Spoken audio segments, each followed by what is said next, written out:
Hey everybody, welcome to my page. My name is Rosalie, and if you are new to my page, thanks for following. Today I wanted to share with you something that I have grown to build as a routine for my children. And also I want to introduce to you that I'm a mother and I have three children and they are under 20s now, and my youngest, she is 17. So something very important in regards to the growing virus that we have. So just so you know that this is not exactly what the doctor said, but this is what I have been doing ever since my children were small and they were in school, to prevent a household of um, full of sick children.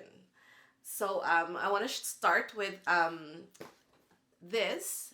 This is a saline solution that you can buy at the pharmacy, and they're not very expensive, and it's also not a prescription. My brand that I use right now is Hydrosense, but in the past I have used a generic one, but it's called saline water or saline solution. And you also need Q-tips or tissue box, a Kleenex box. So what I have learned in the past is because of our nose hairs, the whole point of having nose hairs is to filter what we breathe in every day, and we're supposed to clean it every night. Okay, that's kind of like um, hygiene. So what I have learned that some I read it from somewhere a long time ago that also the hair collects all the particles or the dust or the stuff that we breathe in, and it stays there if we don't clean it. So what I did, I also have lots of allergies.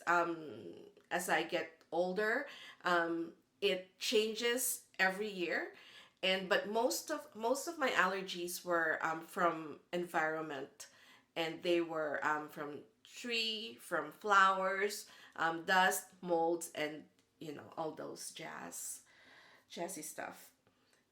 So what I do is like I spray them both on both nostrils and up on the top there and at the bottom. So that's why I used the I didn't use the spray before. I just used the one that kind of like drips by itself.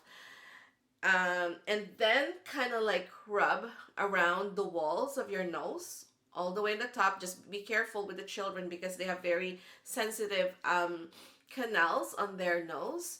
So I do it slowly. I let them lie down on my lap and then clean it so that they don't move. They just kind of like relax. So we do that every afternoon once they come home from school, wash their hands, all those things, and then I collect all their mittens, their scarves, their hats, anything that they used around recess in school, and I wash them. So I did have the time before because I was a stay-at-home mom, and I have all that time in the world. But it's like we can't let them be sick, and also because we used to live in my kids were born in Ontario, Canada, and the time that we had SARS, there was a wide epidemic of SARS, and that kind of like started in it kind of blew up in Ontario, in Toronto mainly, and we were not really allowed to go to our relatives' house, stuff like that. Like that's kind of like preventative measure, so that you don't catch anything on your way to wherever you're going, and then bring it there. So we kind of like kept it really like that time we don't really go too much anywhere, so that we don't deliver and bring anything with us and wherever we go. So also we don't contract anything from the outside.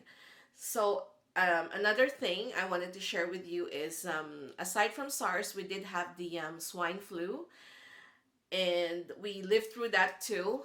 and I can tell from my own experience that um, I had been infected with that.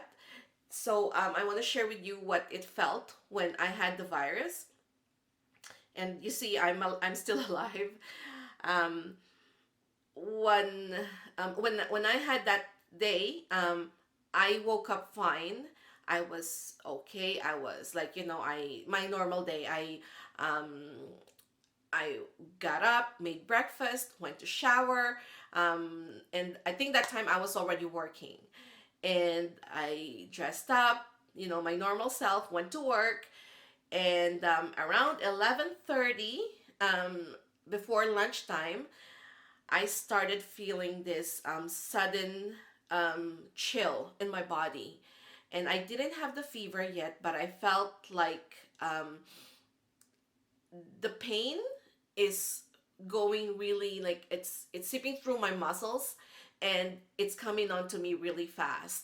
So I quickly went home. Actually, no, I didn't went home. I went to the doctor's office, and because everybody was so aware of what's happening, they have to ask anyone who comes into the clinic what are they there for. So I was not really looked after by a doctor. I was quickly told to go to the pharmacy, and tell the pharmacist what I have been feeling, like what symptoms I have. So when I told them the symptoms, they gave me a medication called Tamiflu. And part of the Ontario government before, to prevent a lot of the spread of the virus, it was free. It was free to whoever go to the medical practitioner, and start getting the symptoms. We were given Tamiflu. That's the name of the medication, and I think it's 7 days, but it's very strong. Um, and I was asked to stay home. So I was not even close to my children. I was in my room. I quarantined myself. So I will tell you how it felt. You will feel fine in the beginning. It was nothing, and suddenly there's this chill, and then there's this ache. There's pain in your body, and then after a couple of hours, I felt the fever come. It came on, and then at that time I couldn't. I was delirious, right? But I already took the medication. But I was told by the doctor that it takes 2 to 3 days before the medication will start to act in my body and to fight the virus, or to whatever it's supposed to do to our body to get better. So that's exactly what happened. On the third day, that's when I start feeling a bit better, but I still can't be with anybody. And yeah, I finished the medication, and it was fine. So like it's the I mean the main ingredient to the epidemic is being aware of it.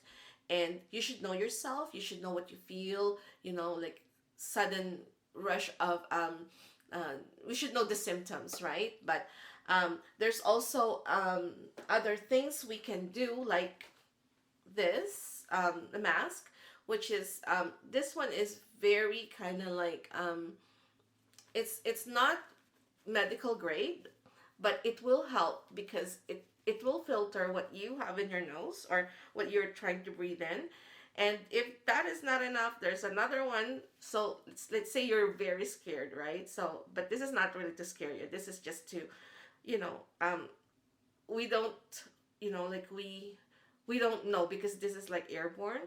So you can just double it up like this. Okay, and that's kind of like, it will help you like with your breathing, and you can still breathe in, breathe out, and talk, and no problem. And that's it. But also going back to SARS, because that time my husband was working for a pharmaceutical company, and we were given kits to wear, because they believed that time that it's going to be big. Um, I believe there was so many fatalities that time, so people are scared. So this one is the industrial type, which is kind of like a cup. It's made by 3M. So if you have like your spouses, your husbands are working in the industrial industry, they're um, doing hard work, like carpentry, or they work in um, what do you call this, um, factory or manufacturing plant. They should have something like this. And it's very sturdy. It's not very thick as if that you can't breathe. You can still breathe. It has so many layers, and it has foam there, and it has steel here, and this two rubber, sort of like very stretchable, to hold your mask to your face securely, which is like, look, it's really good. It covers your whole amount of skin, and your nose and your mouth covered like this way, and nothing escapes, nothing comes in, and you can still breathe and talk comfortably. So this is kind of like good, and it's tight. So I don't know how long I can wear this, because it's very, as you can see, it's kind of like rubbery. So I haven't really wear them for a long time, because I just try to stay home, and try to avoid a lot of public places where there's like, if I don't have to be there, I won't be there, right? So that I don't spread anything with me. This And also, if you are with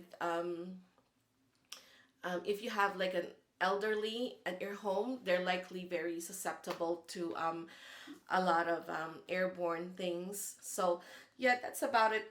That's all I wanted to share with you. So saline solution, Q-tips, Kleenex box, and then dispose them quickly, right? Put them in the garbage, put them in the bag or whatever, and then securely throw them um, to the garbage bin. Okay, so that's about it, guys. Have a great day. Bye.